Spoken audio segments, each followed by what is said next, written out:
The knock came at 11:47 p.m., 3 sharp raps that cut through the silence of my studio apartment like gunshots. I froze with my toothbrush halfway to my mouth, foam gathering at the corner of my lips as I stared at my bathroom mirror. Nobody knocked on my door this late. Nobody knocked on my door at all anymore. Not since Marcus left. I spat into the sink and wiped my mouth with the back of my hand, my heart already threading itself into an anxious knot. Through the peephole, I could make out 2 figures in expensive suits. The hallway light caught on polished dress shoes and the glint of something metallic at one man's hip. Iris Caldwell? Iris Caldwell? The voice was smooth, professional, utterly devoid of warmth.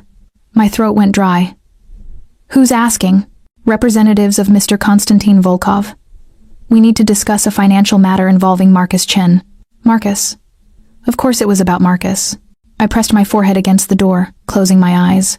3 months since he'd disappeared with $40,000 from our joint savings account, leaving nothing but a note that said I'm sorry in his cramped handwriting. 3 months of dodging calls from creditors, learning that the man I'd planned to marry had borrowed money from everyone, banks, loan sharks, apparently even people who sent men in Italian suits to your door at midnight. I don't know where he is, I said through the wood. We know. Open the door, Miss Caldwell. We're not here to hurt you. The yet hung unspoken in the air between us. My fingers trembled as I undid the chain lock. The door swung open to reveal 2 men who looked like they'd stepped out of a crime film, perfectly tailored suits. Hard eyes, faces that had seen things I couldn't imagine. Behind them stood a third figure, partially obscured by shadow. May we come in? The first man asked, though it wasn't really a question. They filed into my tiny apartment, dwarfing the space with their presence. The scent of expensive cologne mixed with something darker, gunpowder, maybe, or the metallic tang of violence waiting to happen. I wrapped my cardigan tighter around myself, suddenly aware that I was wearing pajama shorts and an old college t-shirt. The third man stepped into the light. My breath caught. He was younger than I'd expected, mid-30s, maybe with sharp Slavic features and ice-blue eyes that seemed to catalog everything about me in a single sweep. Dark hair pushed back from his forehead, a jaw that could cut glass, and a scar that ran from his left eyebrow into his hairline. He wore all black shirt, black trousers, black coat that probably cost more than my car. He was the most dangerous-looking person I'd ever seen. Miss Caldwell. His accent was faint, cultured, Russian around the edges. I am Konstantin Volkov. He extended his hand. I stared at it for a moment too long before shaking it. His grip was firm, warm, and sent an unwelcome jolt up my arm.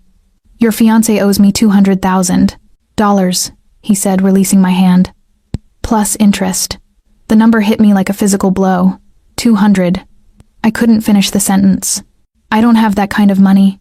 I'm a graphic designer. I make websites for small businesses. I can barely afford this apartment. I know exactly what you make, Miss Caldwell. $42,000 annually. Freelance contracts with 7 regular clients. Student loan debt of $68,000. He moved through my apartment like he owned it, examining the framed concert posters on my walls, the stack of design books on my coffee table. Marcus also cleaned out your savings account before he left. Very considerate of him. Anger flared hot in my chest. If you know all that, then you know I can't pay you. No, Konstantin agreed, turning to face me. You can't. The 2 other men positioned themselves by my door. Not blocking it exactly, but making it very clear I wasn't leaving until this conversation reached its conclusion. Then why? Are you here? I demanded, trying to inject steel into my voice despite the fear crawling up my spine. Konstantin's lips curved into something that wasn't quite a smile. Because Marcus left you holding his debts. The lease on this apartment? In both your names. The credit cards he maxed out? You're a co-signer. When people borrow from me and disappear, I collect from whoever remains. That's insane. I didn't borrow anything from you. The law disagrees. He pulled a folder from inside his coat and set it on my counter. Your signature is on several documents guaranteeing Marcus's loans. Legitimate on paper, though I suspect he forged them. Still, binding. I grabbed the folder with shaking hands, flipping through pages of loan agreements, contracts, all bearing what looked like my signature. Sophisticated forgeries. Marcus had always been good with his hands, artistic in ways I'd once found charming. Now it felt like a noose tightening around my neck. I'll go to the police, I said, but even I could hear how hollow it sounded. Konstantin tilted his head, studying me with those unsettling blue eyes. And tell them what? That you're involved with loan agreements from a man they'll label a criminal financier? That you want them to investigate debts you legally owe? Miss Caldwell, the police won't help you. They'll make your life infinitely worse. He was right. I knew he was right. What do you want from me? I whispered. He took a step closer, then another, until I could smell his cologne, cedar, and something crisp, expensive. Until I could see the flecks of silver in his blue eyes, and the way his scar pulled slightly when he spoke. Marcus left you, Constantine said softly, almost intimately. He abandoned you with his debts, his lies, his mess. He treated you like something disposable. His hand came up slowly, giving me time to pull away, and touched a strand of my dark hair that had fallen across my cheek. He tucked it behind my ear with surprising parting. Gentleness. Perfect, he murmured, his voice dropping to something darker, more possessive. You're mine instead. The words sent ice and fire through my veins simultaneously. What does that mean? I managed. Constantine's smile was all predator now. It means, Miss Caldwell, that you're going to work off Marcus's debt. You're going to do exactly what I tell you, when I tell you, until every penny is accounted for. He paused, his fingers still lingering near my face. Or I can have my associates here encourage you more. Physically. Your choice. My apartment felt like it was closing in, the walls pressing closer with each heartbeat.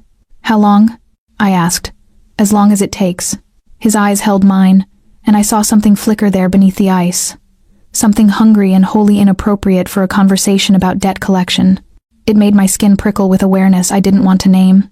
I need an answer, Iris. The sound of my first name in his accented voice did something strange to my stomach. I thought about running, about screaming, about all the ways this could end badly. But looking at Konstantin Volkov's face, I knew with absolute certainty that he'd find me anywhere I went. That running would only make things worse. Fine, I breathed. I'll work for you. His smile widened fractionally. Good girl. He stepped back, and I could breathe again. My driver will pick you up tomorrow at noon. Bring nothing. Wear something nice. He moved toward the door, his men falling into step behind him. At the threshold, he paused and looked back at me over his shoulder. And Iris? Don't even think about running. I don't chase. I simply eliminate obstacles. The door closed behind them with a soft click. I stood frozen in my apartment, trembling, my mind racing through everything that had just happened. Through the window, I watched a black Mercedes pull away from the curb, its taillights bleeding red into the wet street. Somewhere in this city, Marcus was, hiding, oblivious or uncaring that he'd just sold me to a monster. And somewhere deeper, in a place I didn't want to examine, a treacherous part of me remembered the heat of Constantine's fingers against my skin. I didn't sleep. How could I? Every time I closed my eyes, I saw Konstantin Volkov's face, those ice chip eyes, that cruel mouth, the casual way he'd touched my hair like he already owned me, which, legally speaking through forged documents and criminal leverage, he apparently did. At 6 a.m., I gave up and made coffee with shaking hands. My phone sat on the counter like a live grenade. I'd spent hours last night searching for Konstantin Volkov online, finding almost nothing. A few mentions in business journals about real estate acquisitions. A grainy photo from a charity gala where he stood in the background, face turned away from the camera. The absence of information told me everything I needed to know. People who could scrub themselves from the internet had resources I couldn't comprehend. By 11:30, I'd changed outfits 4 times, finally settling on a navy blue dress that felt professional without being provocative. My hands wouldn't stop trembling as I applied lipstick. The woman in the mirror looked pale, frightened. Nothing like the person I'd been 3 months ago when my biggest worry was whether Marcus and I should get married in spring or fall. The knock came at exactly noon. A different man this time, older, with kind eyes and a chauffeur's cap. Miss Caldwell? I'm Dmitri. Mr. Volkov sent me. The Mercedes was sleek, black, obscenely expensive. Dmitri opened the back door for me, and I slid into leather seats that probably cost more than my entire apartment's furniture. The interior smelled like luxury, that particular scent of wealth that I'd only ever experienced in high-end boutiques I couldn't afford. We drove through downtown Seattle, the Space Needle rising in the distance against gray November clouds. But instead of heading toward the industrial areas where I imagined mobsters conducted business, Dmitri navigated toward the financial district. We stopped in front of a glass skyscraper that gleamed like a shard of ice piercing the sky. "The penthouse," Dmitri said, gesturing toward the building. "Mr. Volkov is expecting you." My legs felt weak as I crossed the marble lobby. A security guard waved me through to a private elevator that required a keycard. The ride up was silent except for the thundering of my own heartbeat. 47 floors, each one taking me higher into Konstantin's world. The elevator opened directly into a penthouse that stole my breath. Floor-to-ceiling windows overlooked the entire city, Puget Sound stretching gray and restless beyond. The space was immaculate, minimalist furniture in blacks and whites, abstract art on the walls, everything sharp angles and clean lines. It felt like a showroom, beautiful and utterly impersonal. Konstantin stood by the windows, backlit by the watery November light. He'd changed into a charcoal suit that fit him like a second skin, his hands in his pockets as he surveyed his kingdom below. "Punctual," he said without turning. "I appreciate that." I stayed near the elevator, my purse clutched like a shield. "You didn't give me much choice." He turned then, and the full force of his attention hit me like a physical thing. In daylight, he was even more striking and more dangerous. The scar on his face seemed more prominent. A reminder of violence survived. "Come here, Iris." It wasn't a request. I forced my feet to move across the polished concrete floor until I stood a few feet from him, close enough to see the way his eyes tracked my movement, cataloging details with the precision of a predator. "Do you know what I do?" he asked. "You loan money to desperate people and ruin their lives when they can't pay." His lips twitched. "That's one interpretation. Inaccurate, but colorful." He gestured to a leather sofa. "Sit. I'll explain. Your situation." I sat, and he moved to a bar cart, pouring amber liquid into 2 glasses. He offered me one. I didn't take it. "Suit yourself." He took a sip, never breaking eye contact. "I invest in businesses, legitimate ones. Restaurants, tech startups, real estate developments. I provide capital when banks won't. Sometimes those investments fail. When they do, I collect what I'm owed. With threats and intimidation. With consequences," he corrected. "Marcus came to me 6 months ago. He wanted to start a cryptocurrency trading platform. Ambitious, stupid. I gave him $200,000 with clear terms. He had 1 year to show profit or return the principal with interest. 6 months ago, when Marcus and I were still happy, still planning our future, when I had no idea he was gambling with borrowed money. He spent 3 months burning through capital on cocaine and escort services," Konstantin continued, his voice flat. "When I confronted him, he promised to repay me using your shared savings. Then he cleaned out your account and vanished." The words landed like stones in my chest. "How do you know about the cocaine and—" "I know everything about people who owe me money, Iris. It's how I survive." He set his glass down and moved closer, sitting on the coffee table directly in front of me. "Too close. Marcus destroyed you financially and emotionally, then left you to face the consequences. So now you work for me until his debt is satisfied." "Doing what?" I demanded. "I'm not a criminal. I don't know anything about your world." "No," he agreed, "but you're a graphic designer. You understand branding, digital presence, visual communication." He pulled out a tablet and handed it to me. "I'm acquiring a hotel chain, 12 properties across the Pacific Northwest. They need complete rebranding websites, logos, marketing materials, everything." I stared at the tablet, at the mock-ups of luxury hotels on the screen.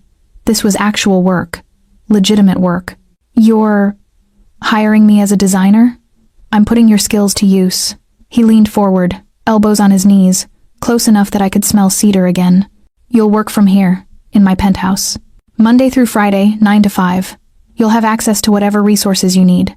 In exchange, I'll deduct a portion of Marcus's debt each month." "How much of a portion?" $5,000 monthly. At that rate, you'll be free in approximately 3 years. 3 years. The number crushed the air from my lungs. "That's impossible. I can't." "You can, and you will." His voice hardened. "Unless you'd prefer I exercise other collection methods. I know several men who would pay handsomely for a woman with your particular qualities." The threat hung between us, ugly and explicit. "You're a monster," I whispered. "Yes," he agreed simply. "But I'm a monster who's offering you a job instead of selling you. Count your blessings, Iris." He stood, towering over me. "Your workspace is through that door. Dmitri will bring you lunch at 1. You'll work until 6, then he'll drive you home. Tomorrow, same schedule." Do you understand? I wanted to throw the tablet at his face. I wanted to run. Instead, I nodded, hating myself for the submission. Good.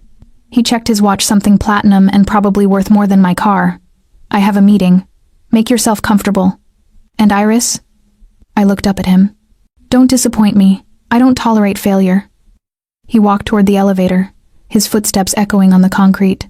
Just before the doors closed, he looked back at me one last time, his expression unreadable.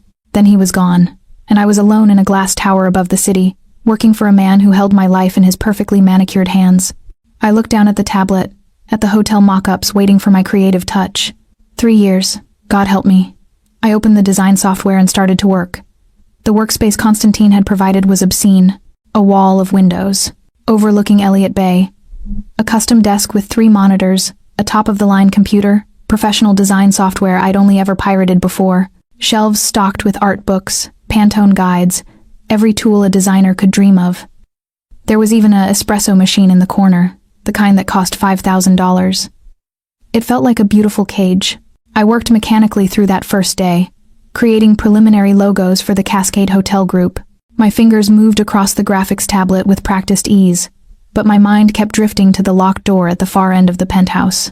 I'd noticed it immediately, heavy wood, different from the other doors, with a keypad lock that glowed red.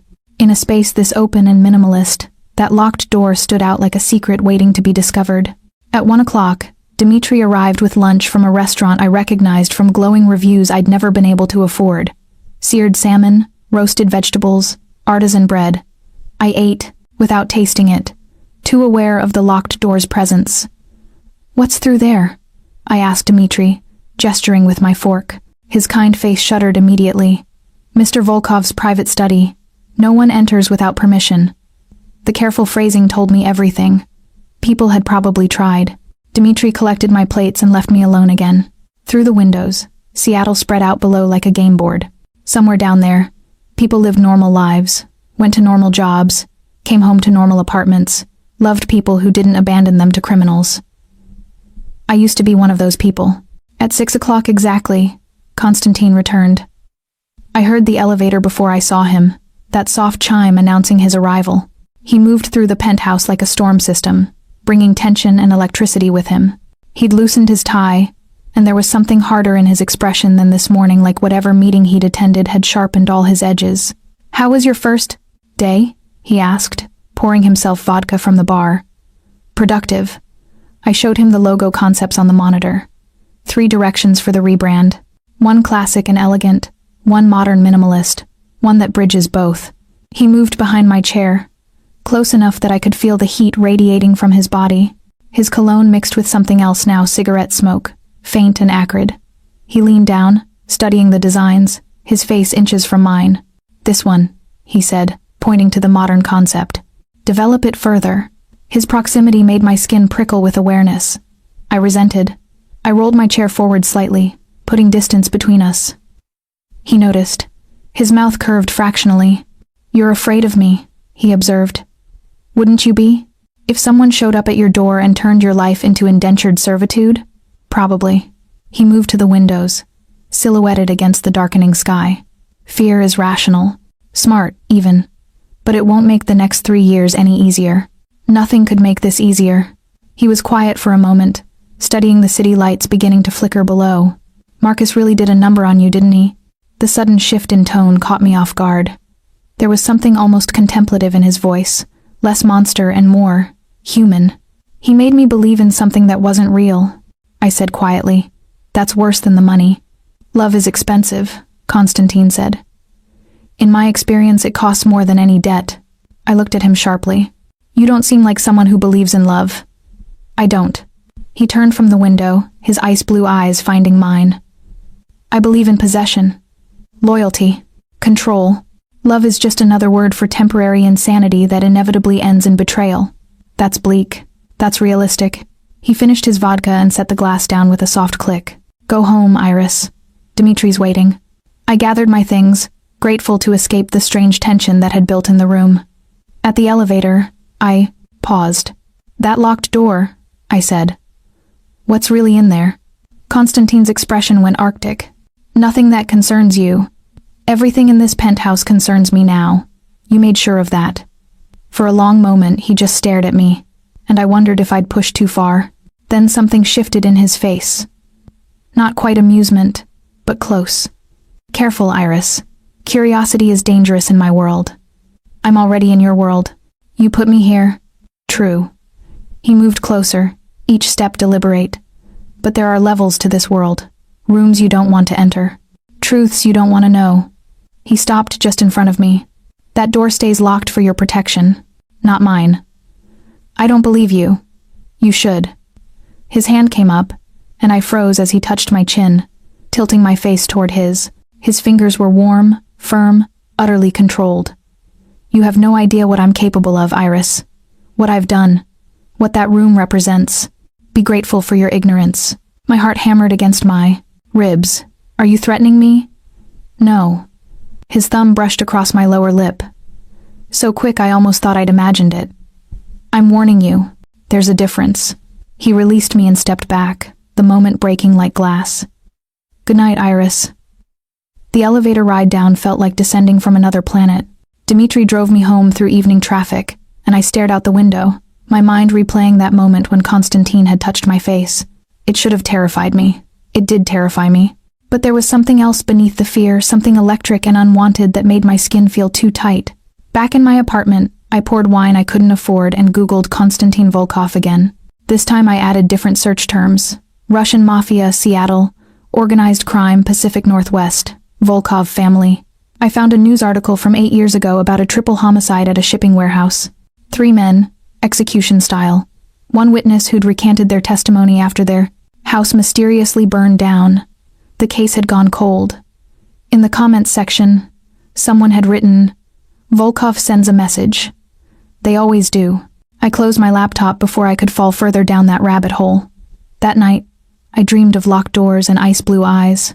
And when I woke up at 3 a.m., my heart racing, I couldn't tell if it was from fear or something far more dangerous. The second week, I noticed I was being followed. Nothing obvious, no black SUVs idling on my street, or men in sunglasses trailing 10 feet behind me. But I'd catch glimpses. A gray sedan that appeared too often. The same woman in a red coat at 3 different coffee shops. Faces that lingered too long in my peripheral vision. Constantine was having me watched. I confronted him on Thursday, storming into the penthouse with more anger than sense. He was on the phone, speaking rapid Russian, but he held up one finger and finished his conversation before acknowledging me. You have people following me, I said, without preamble. Of course I do. He poured himself coffee from the French press, utterly unconcerned. You're a liability until I determine otherwise. A liability? I'm designing hotel logos. You're also connected to a man who stole from me and disappeared. For all I know, you're in contact with Marcus, helping him hide. His eyes cut to mine. Are you? No, I told you I don't know where he is. Your phone records support that. So does the surveillance. He took a sip of coffee. But verification requires evidence, Iris. I don't operate on trust. I wanted to scream. This is insane. I'm not a criminal. You're adjacent to criminality. Close enough. He set down his cup and moved around the desk toward me. The surveillance isn't negotiable. Accept it, or I'll find other ways to ensure your compliance. You mean more threats? I mean consequences. He was close now. Too close. You seem to think I'm some kind of villain in your personal drama. I'm not. I'm a businessman, collecting a legitimate debt through the only means available. If that makes me cruel in your eyes, so be it. You threatened to sell me to motivate you, he interrupted. And it worked. You're here. You're working. The system functions. His head tilted slightly. Unless you'd prefer I actually follow through? Fear spiked cold through my veins. No. Then we understand each other. He stepped back, returning to his desk. The surveillance continues. Adjust to it. I worked in furious silence the rest of that day, pouring my anger into designs that were probably too aggressive for luxury hotels. But by the time Dimitri drove me home, I'd settled into a cold acceptance. This was my life now. Watched, controlled, owned. The following Tuesday, everything changed. I was working on the website mock-ups when Constantine's phone rang. I heard him answer in the study he used for calls, his voice low and tense. Then there was silence. a long, stretching silence that made the hair on my arms stand up. When he emerged, his face was a mask of ice. "Pack your things," he said tersely. "You're leaving. Now." "What? Why?" "Someone just tried to kill one of my associates. The shooter is still loose. Until we know if this was targeted or random, you're not safe here." My blood went cold. "You said I was designing hotels. You said this was legitimate?" "It is, but I have enemies, Iris. People who know that hurting those around me is effective leverage." He grabbed his coat, his movements sharp and controlled. "You've been seen entering this building for 2 weeks. If someone's watching my operation, you're a target now. This couldn't be happening. This was supposed to be graphic design, not gang warfare." "I want to go home," I said, hating how my voice shook. "Your home isn't secure. You're coming with me." He was already pulling me toward the elevator, his hand an iron grip on my arm. "Where?" "Somewhere safe." The Mercedes was waiting, engine running. Dmitri drove, with controlled urgency through Seattle streets, while Konstantin made rapid phone calls in Russian. I caught words I didn't understand, but the tone was universal danger, damage control, retribution. We drove for 40 minutes, leaving the city behind for the dark ribbon of highway cutting through pine forests. Finally, we turned onto a private road that wound up through the trees. The house that appeared was nothing like Konstantin's minimalist penthouse. It was a fortress, stone and timber, perched on a cliff overlooking the sound. Security cameras visible at every corner. High fence, gate that closed behind us with an ominous clang. Through the windows, I could see warm light, a fireplace, furniture that looked lived in, rather than decorative. "What is this place?" I asked as Dmitri parked. "Somewhere no one will find you." Konstantin got out and came around to my door, opening it himself. "Come." Inside, the house smelled of wood smoke and pine. A woman appeared, late 50s, gray hair in a bun, kind face etched with concern. "Konstantin," she said warmly, then switched to Russian. He responded in the same language, gesturing to me. The woman's expression softened further. "This is Galina," Konstantin told me. "She manages the property. She'll show you to your room." "How long am I staying here?" "Until I'm certain the threat is contained." His phone buzzed. He checked it, his jaw tightening. "Excuse me." He disappeared into another room, already answering the call. Galina smiled at me sympathetically and led me upstairs to a bedroom that was surprisingly cozy. 4-poster bed, windows overlooking the forest, a bathroom with a clawfoot tub. "You're safe here," Galina said in accented English. "Mr. Volkov protects what's his." "What's his?" The words echoed after she left me alone. I sat on the bed, my hands shaking. Less than 3 weeks ago, my biggest problem was a broken heart and empty savings account. Now I was in hiding from people who tried to kill Konstantin's associates. Now I was property being secured. Through the walls, I could hear Konstantin's voice, still on the phone. Even muffled, I could hear the deadly calm in his tone. This was who he really was. Not the cold businessman in expensive suits, but something older and more primal. Something that dealt in blood and survival. And I was trapped in his world now, whether I liked it or not. I walked to the window and looked out at the dark forest. The distant lights of Seattle barely visible across the water. Somewhere out there, someone wanted to hurt Konstantin Volkov. And I'd just become collateral damage. 3 days passed in the safe house. 3 days of forced proximity, of seeing Konstantin in ways I'd never expected. He worked from the house, conducting business on encrypted calls, his laptop always open on the dining table. But here, away from the glass tower and tailored suits, he was different, rougher, more real. He wore dark jeans and fitted sweaters instead of 3-piece suits. Went barefoot on the hardwood floors, cooked breakfast himself. Not extravagant meals, just eggs and toast. Coffee strong enough to strip paint. I'd catch him staring out the windows at the forest.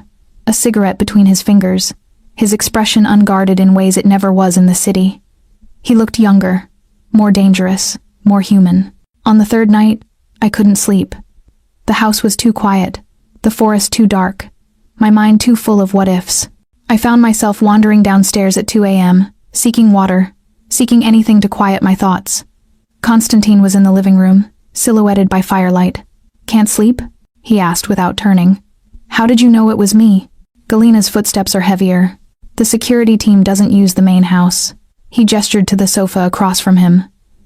Sit if you want. I should have gone back upstairs. Instead, I sat, tucking my legs under myself and pulling the blanket from the sofa around my shoulders. The fire crackled, between us casting dancing shadows across Constantine's face. Your associate, I said quietly. The one who was shot. Did they survive? Yes. He'll recover. Constantine took a drink from the glass in his hand. Vodka. Probably. The shooter was after him specifically. Old grudge from Moscow. Nothing to do with my current operations. So I'm safe? This was all unnecessary? No. His eyes found mine across the flames. Once you're seen with me, you're never truly safe again. That's the price of proximity to my world. I didn't choose this world. No. He agreed. Marcus chose it for you, but you're in it now. He set down his glass. Tell me about him. The real him, not the version who forged documents and stole money. The request surprised me. Constantine didn't seem like someone who cared about emotional histories. Why do you want to know? Why? Because I'm trying to understand what kind of man inspires loyalty that outlasts betrayal. His head tilted. You're angry at Marcus. I can see it. But there's something else underneath. You haven't let go yet. The observation cut deeper than I expected. We were together 4 years, I said, staring into the fire. He was charming, creative. We met at a gallery opening. He was showing his photography. I was there with friends. He made me laugh. Made me feel like I was the most interesting person in the room. I pulled the blanket tighter. For 3 years, it was good. Really good. Then something changed. He got distant. Started taking weird jobs, disappearing for days. I thought maybe he was cheating. You wish it had been that simple? Yes. The word came out bitter. An affair I could have understood. But this, gambling away our future, borrowing from people like you, forging my signature. It feels like I never knew him at all. Constantine was quiet for a long moment. You knew him, just not all of him. People are layered, Iris. We show different versions to different audiences. What version of you am I? Seeing? The question hung between us.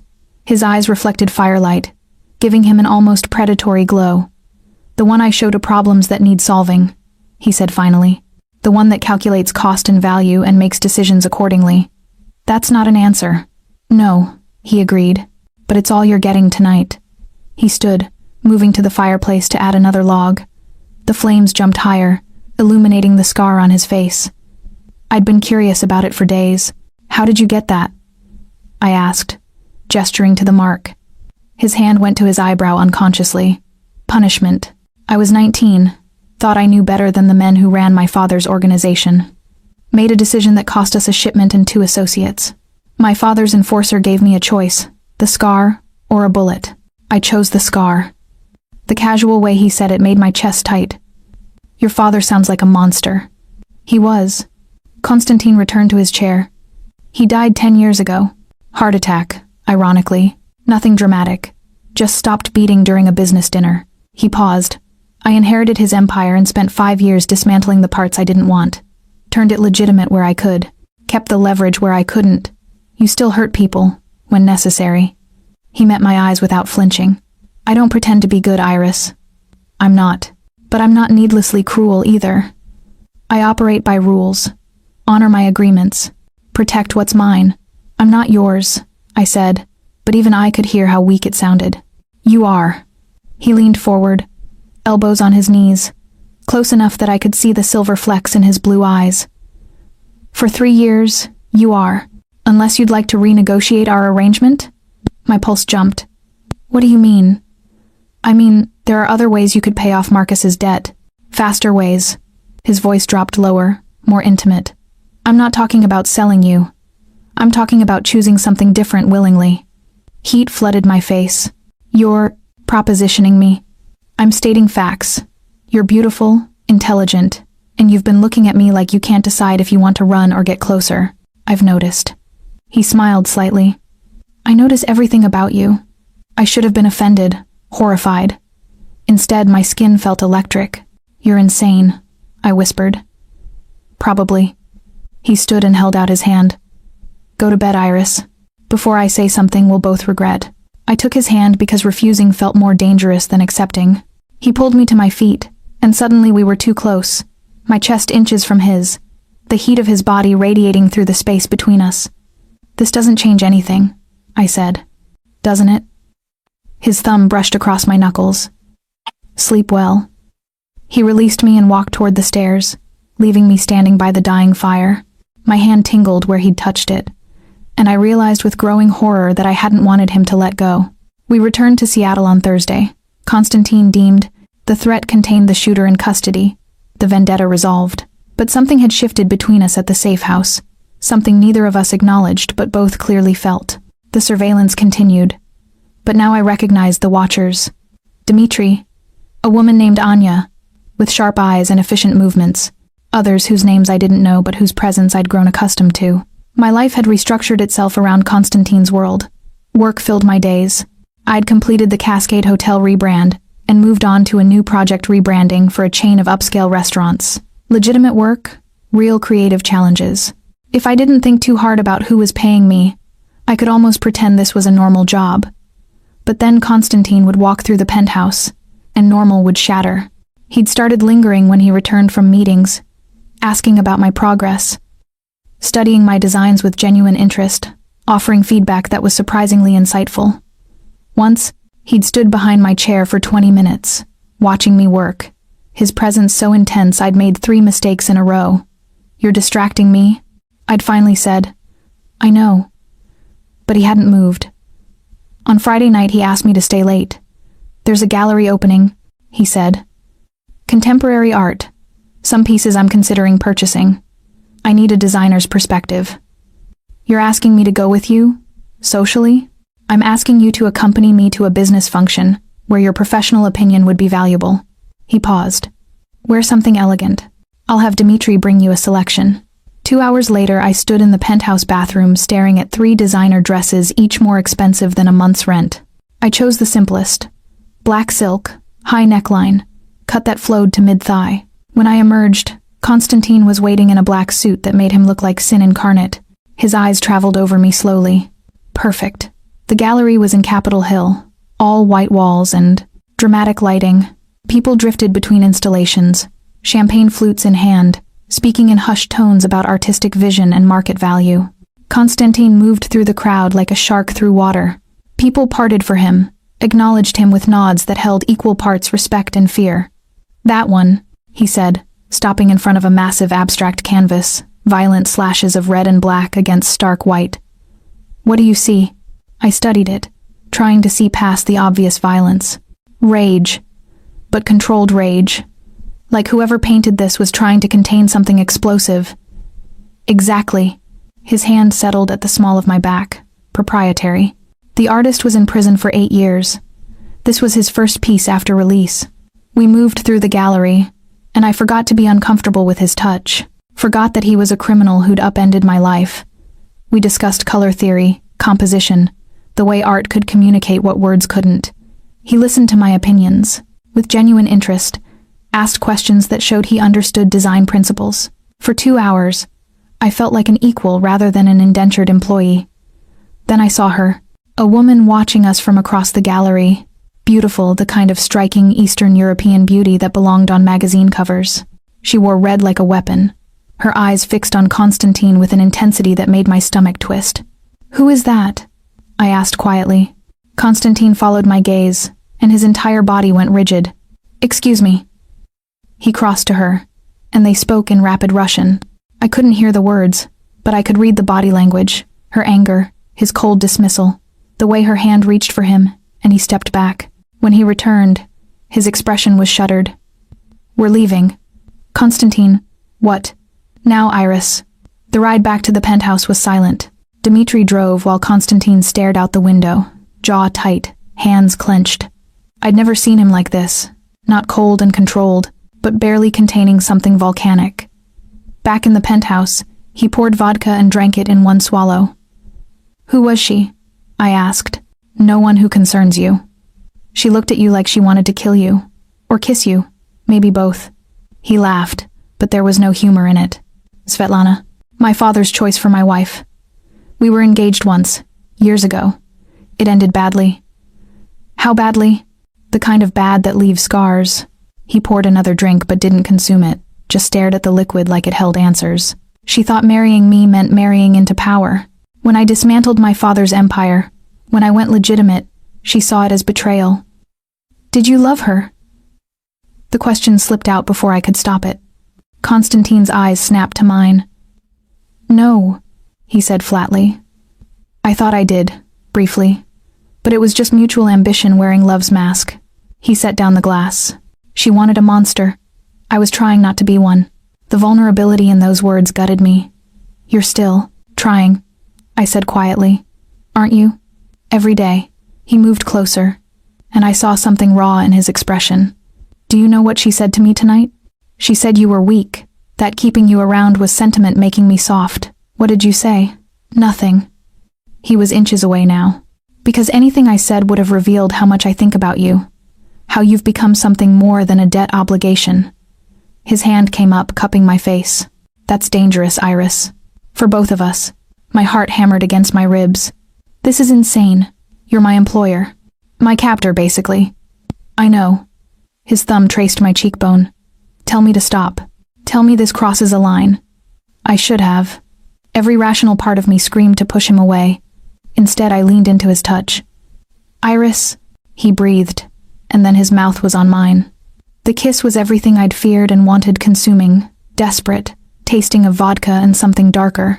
His hands tangled in my hair, pulling me closer, and I responded with equal hunger, months of tension and fear and unwanted attraction combusting into this single moment. When we finally broke apart, both breathless, his forehead rested against mine. This changes everything, he whispered. I know. We can't. I know. But neither of us moved away. Outside the windows, Seattle glittered with 1,000 lights, oblivious to the way my entire world had just shifted on its axis. I'd just kissed the man who owned my debt, and God help me, I wanted to do it again. We didn't speak about the kiss. For 3 days, Constantine avoided the penthouse during my work hours. Dmitri brought me in the mornings and took me home at night. But Constantine himself was absent, conducting business elsewhere, handling affairs that didn't require my design input. I told myself I was relieved. I was lying. On Wednesday, everything imploded. I was working on restaurant menu designs when my phone rang an unknown number. I almost didn't answer, but something made me pick up. Iris? My blood turned to ice. Marcus? Yeah, it's me. Listen, I don't have much time. Where the hell are you? Fury erupted through me. Do you have any idea what you've done? What I'm dealing with because of you? I know. God, Iris, I know. I'm so sorry. His voice was ragged, desperate. I never meant for Volkov to involve you. I thought I could fix it before. Before what? Before you abandoned me? Before you forged my signature and disappeared like a coward? I was trying to protect you. He was nearly shouting now. Volkov's people were closing in. If I'd stayed, they would have used you to get to me. I thought if I ran, they'd follow me instead. Well, congratulations. They found me anyway. I was shaking. I'm working for him now, Marcus. 3 years of my life to pay off your debt because you were too much of a coward to face consequences. I can fix this. His voice dropped to an urgent whisper. I have something Volkov wants. Information. About a rival operation, shipping routes, contacts. If I give it to him... No. The word came out sharp. Whatever game you're playing, leave me out of it. Iris, please, meet me. Just once.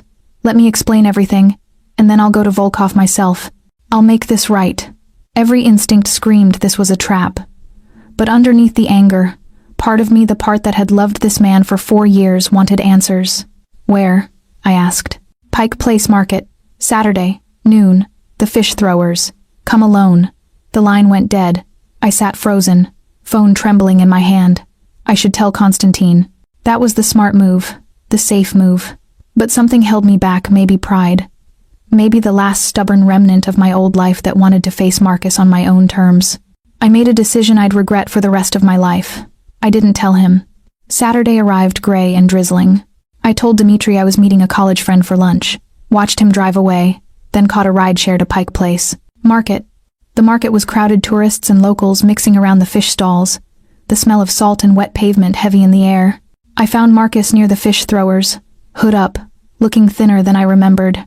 Iris. Relief flooded his face. Thank God you came. Talk fast. I have surveillance on me. They'll notice I'm gone. Volkov's surveillance? He looked panicked. We need to move. There's a coffee shop. No. Here. Now. Whatever you have to say it. He ran a hand through his hair, looking every inch the desperate man I'd expected. I got in over my head. The cryptocurrency platform was real, but I made bad trades. Lost everything in a week. I panicked. Borrowed more from Volkov thinking I could win it back. Then I borrowed from his competitors to pay him. It was a spiral I couldn't stop. So you ran. I was trying to buy time. There are people in Prague who owed me favors. I thought I could. He stopped. It doesn't matter. I was wrong. But Iris, I found something. Information Volkov's rivals want suppressed. If I give it to him, show him I'm useful, maybe he'll forgive the debt. Or maybe he'll kill you for being stupid enough to think that would work. Will you help me arrange a meeting? You have access to him now. Please, Iris. I'm begging you. I stared at the man I'd almost married, saw the desperation in his eyes, the fear, the pathetic hope that I'd save him one more time. No, I said. You made these choices. Face them yourself. Iris, we're done, Marcus. We've been done for months. I was just too heartbroken to accept it. I stepped back. Don't contact me again.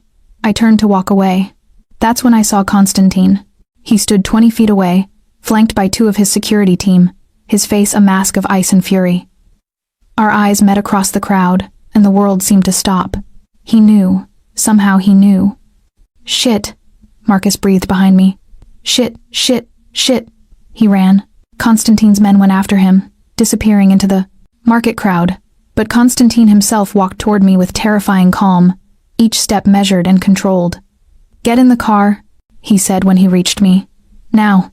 Konstantin, I can explain. Car, now. The ride back was silent. Dmitri drove while Konstantin sat rigid beside me, not looking at me, his jaw so tight I could see the muscle jumping. When we reached the penthouse, he grabbed my arm and pulled me into the elevator with barely contained violence. The doors closed, and he turned on me. You lied to me. His voice was deadly quiet. You received contact from Marcus and said nothing.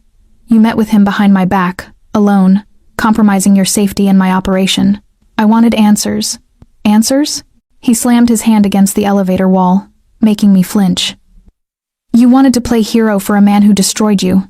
Do you have any idea what could have happened? What Marcus's rivals would have done if they'd followed him to you? I didn't think. No, you didn't. He was shouting now, the ice finally cracking. You risked everything, your safety, my trust, the fragile arrangement we'd built for what? Closure? Revenge? Love? I don't love him anymore. The words tore out of me. I hate him for what he did to me, but I needed to face him myself, not hide behind you. You're not hiding behind me. You're protected by me. There's a difference. He grabbed my shoulders, his grip just short of painful. When I saw you with him, saw you vulnerable in a public place, all I could think was how many ways I could lose you. How easily someone could take you from me. The raw emotion in his voice stopped my breath. Konstantin, you're mine, Iris. His eyes blazed. Not his, not anyone's. Mine. And I protect what's mine even when it makes terrible decisions. The elevator opened. He released me and walked out, leaving me shaking. Behind us, the doors closed. And I realized I'd just broken something I didn't know could break. Konstantin didn't speak to me for 2 days. I came to the penthouse, worked in silence, left when Dmitri arrived. The space between us felt like frozen tundra, vast, unbridgeable, deadly if you tried to cross it. On the 3rd day, everything shattered. I was working late, trying to lose myself in color palettes, when I heard shouting from the locked room, Konstantin's private study. Then a crash, something heavy hitting the floor. My heart seized. Against every instinct of self-preservation, I ran toward the sound. The door was partially open, someone had forgotten to close it properly in their rush. Through the gap, I could see Konstantin on the floor, 2 men standing over him. Blood streaked his face. I didn't think. I screamed. The men whirled toward me. One started forward, but Konstantin moved like lightning despite his injuries. A brutal kick to the knee, a fist to the throat. The first man went down hard. The second pulled a gun. Time seemed to slow. I saw Konstantin's eyes widen. Saw him calculate angles and odds. Saw him realize he wouldn't make it. Then Dmitri was there, emerging from somewhere I hadn't seen, his own weapon drawn. 2 shots controlled, precise. The gunman dropped. Silence fell like ash. Konstantin rose slowly, wiping blood from his mouth. His eyes found mine, and something terrible passed between us, acknowledgement of how close I'd come to watching him die. "Get her out of here," he told Dmitri. "No." My voice was steadier than I felt. "No, I'm not leaving. Iris, you're bleeding. Let me help."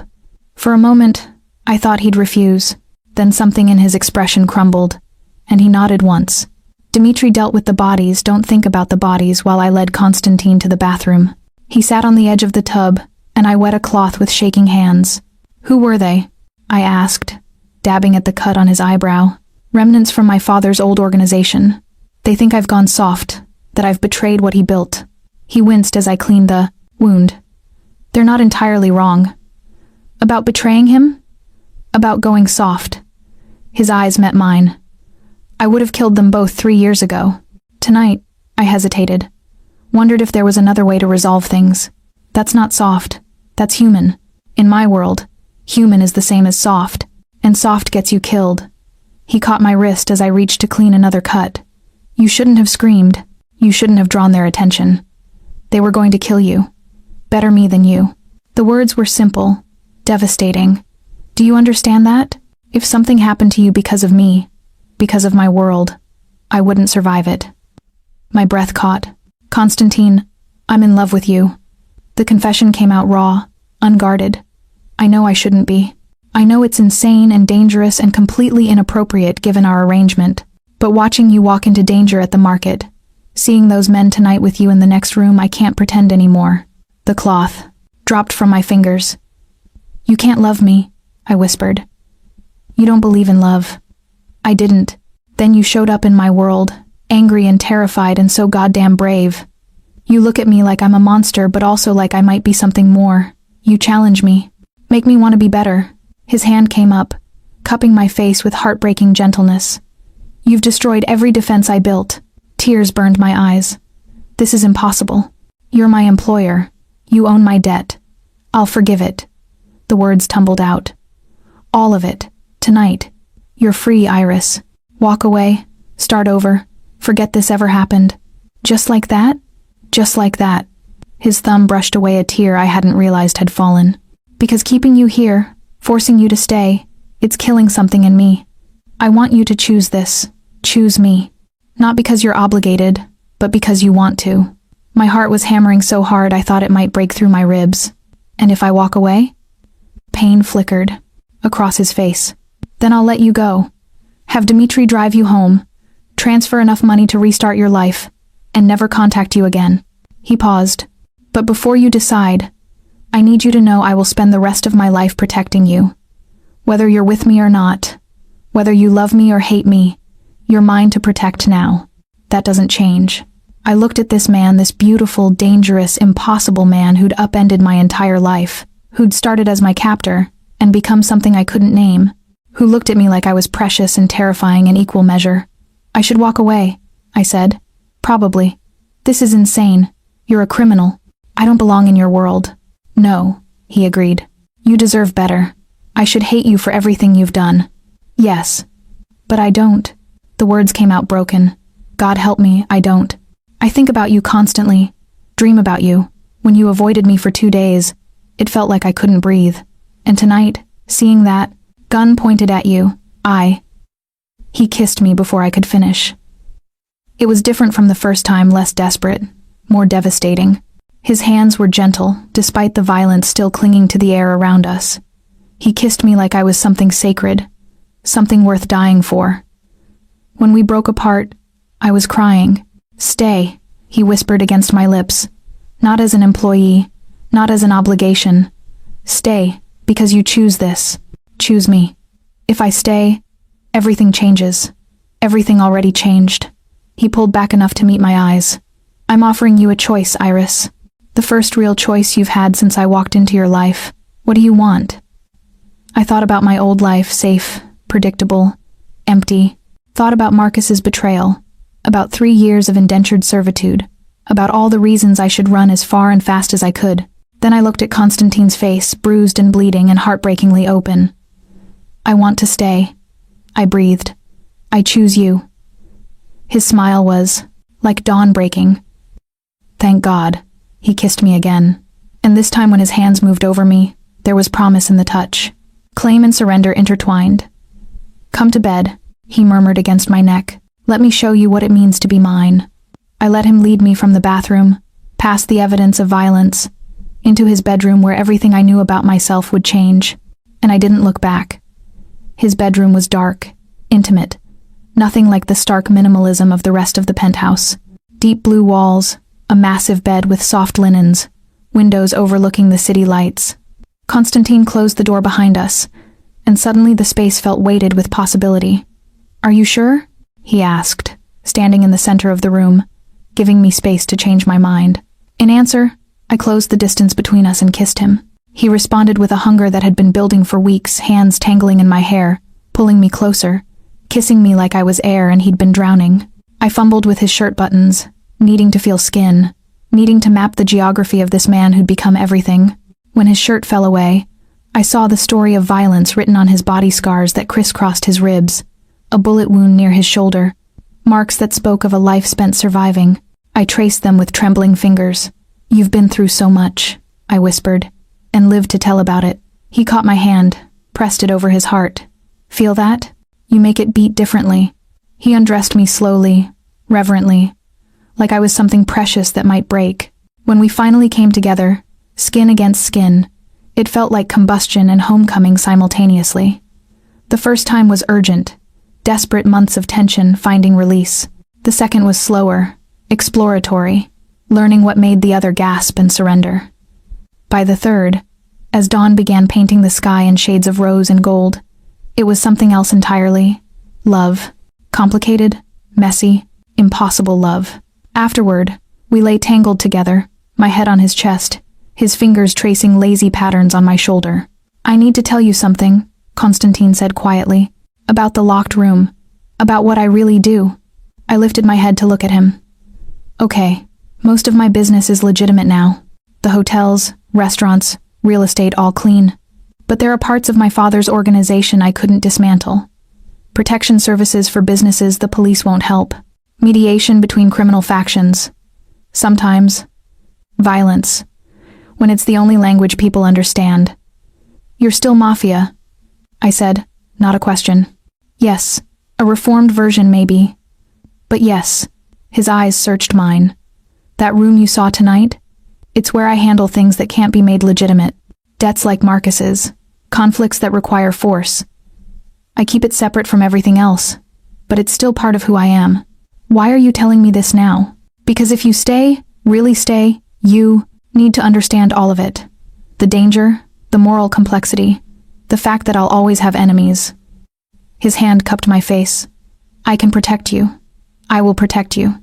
But I can't make this life safe. I thought about everything I'd seen, everything I'd learned, about the man who'd started as my captor and revealed himself in layers, monster and protector, criminal and businessman, brutal and heartbreakingly gentle. I'm not naive enough to think loving you will be easy, I said, but I'm choosing it anyway. His smile was brilliant. Then there's one more thing. He reached for the nightstand and pulled out a small box. Inside was a key. The locked room, he said. It's yours too now. No secrets between us. I took the key, feeling its weight. What about Marcus? We found him this morning. He's being held at a property outside the city. My stomach twisted. Are you going to kill him? No. Constantine's expression was serious. I'm going to offer him a choice. Work off his debt. Legitimately, I have businesses that need management. Things he's actually qualified for. If he agrees and follows through, he lives and eventually walks away clean. If he refuses or betrays me again. He didn't finish. You'd do that? Give him a chance after everything? I'm doing it for you. His fingers traced my jawline. You deserved better than how he treated you. Better than how I initially treated you. This is me trying to be the man you make me want to be. Tears burned my eyes again. I love you. I know it's crazy and too fast and probably a terrible idea. But I love you. I love you too. He pulled me down for a kiss that tasted of promise. And we have all the time in the world to figure out how crazy this is. We stayed in bed as morning light filled the room, talking about everything: his childhood in Russia, my college years, the lives we'd lived before fate tangled us together.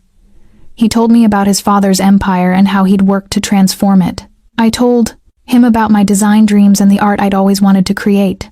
Eventually, we rose and showered together in intimacy that felt almost more vulnerable than what came before. He dressed in casual clothes, and I borrowed one of his shirts, the fabric swallowing me.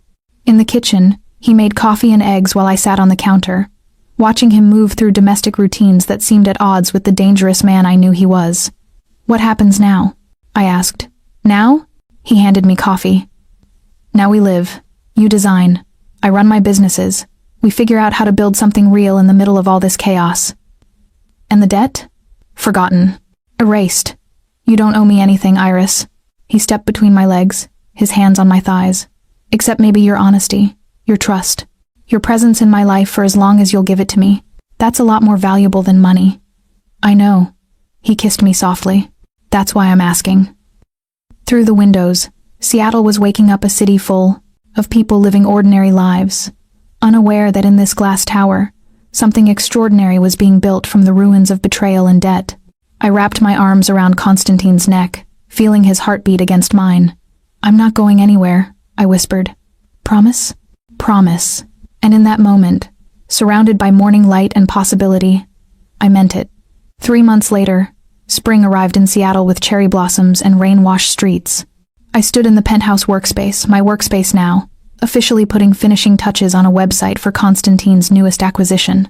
Through the windows, the city sparkled with April sunshine, Elliott Bay, reflecting fragments of sky. The past 3 months had been a study in contradictions. I'd moved into the penthouse officially, my tiny apartment sublet to a graduate student who appreciated the low rent. My belongings had migrated slowly: art supplies, favorite books, the concert posters that now decorated our bedroom wall. Our bedroom. The phrase still made me catch my breath. Constantine's world had opened to me in ways I'd never anticipated. I'd met his legitimate business partners, sat through meetings where my design input actually mattered, learned that his empire was more complex than I'd imagined. The criminal elements existed. I wasn't naive about that, but they were compartmentalized, handled by people like Dmitri, who lived in shadows I rarely saw. Marcus had accepted Constantine's offer.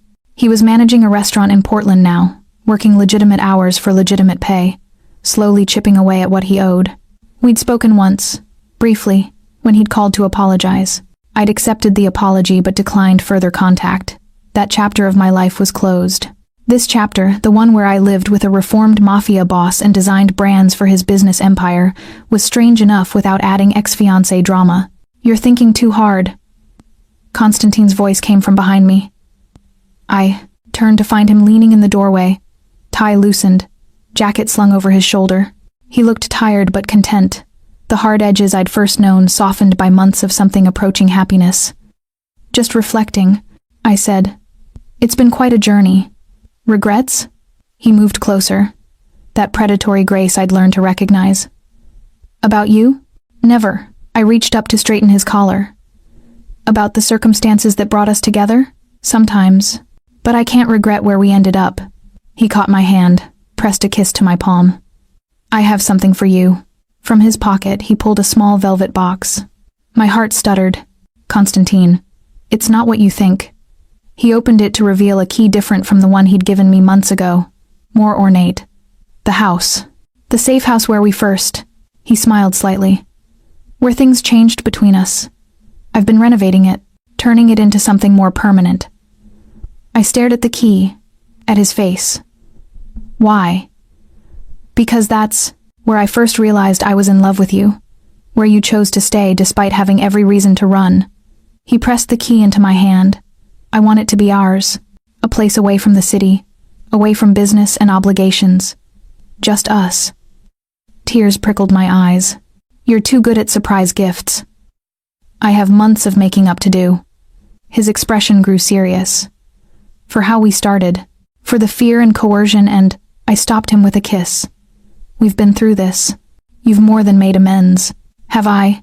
His hand came up to cut my face, thumb brushing my cheekbone in that gesture I'd come to crave. You gave up 3 years of freedom for a debt that wasn't yours. I can never fully repay that. You freed me from it.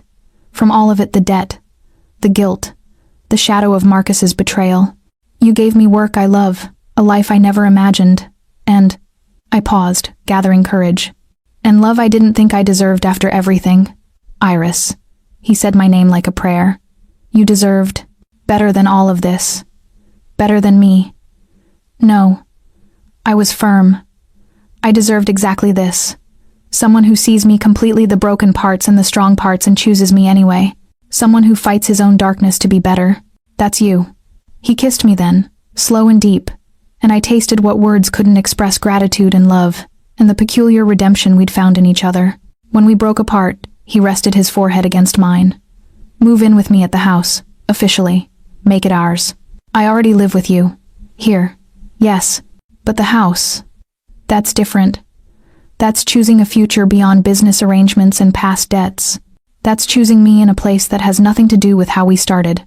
I thought about the safe house in the trees, about rain on the windows and firelight, and the moment I'd first admitted I didn't hate him. Thought about the months since waking up beside him, learning his scars and secrets, building something real from impossible. Foundations. Yes, I said. Let's make it ours. His smile was brilliant, unguarded in ways I rarely saw. We'll go this weekend. Bring Galena. Make it feel like home. That night, we had dinner on the penthouse terrace, something we'd started doing when weather allowed, stealing moments of normalcy between the chaos of his business life. Dimitri had picked up Thai food from our favorite place, and we ate straight from the containers, feet propped on the railing, watching the sun set fire to the Olympics across the Sound. I need to tell you something, I said, setting down my pad thai. Constantine looked over, immediately alert. What's wrong? Nothing's wrong. The opposite, actually. I took a breath. I've been talking to some gallery owners about showing my art, the personal work, not the commercial designs. His expression shifted to something fierce and proud. Iris, that's amazing. It's terrifying. What if I'm not good enough? What if you're brilliant? He took my hand. Your work is stunning. If anyone can't see that, they're fools. You're biased. Completely. But I'm also right. He squeezed my fingers. When's the show? July. A small gallery in Pioneer Square. Nothing major, just, it's major to you.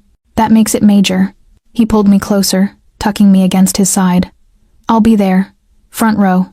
Probably buying half the pieces. You can't buy my own art and give it back to me. Watch me.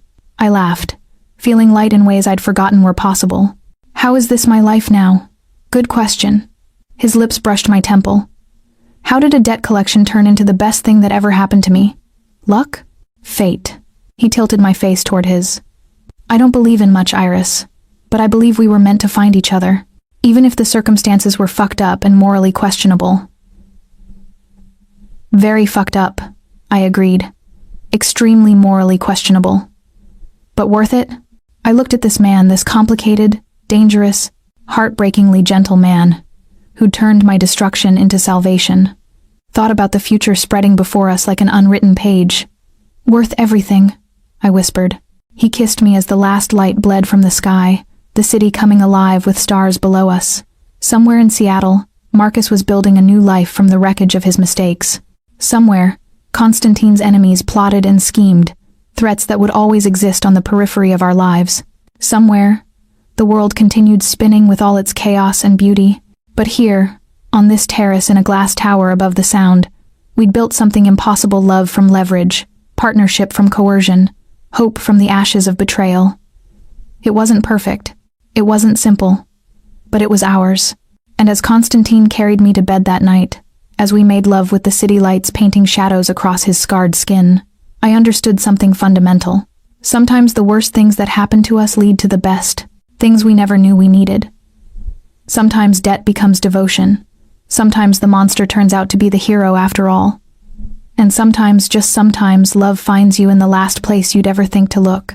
In the arms of the man who was supposed to destroy you, but chose to save you instead.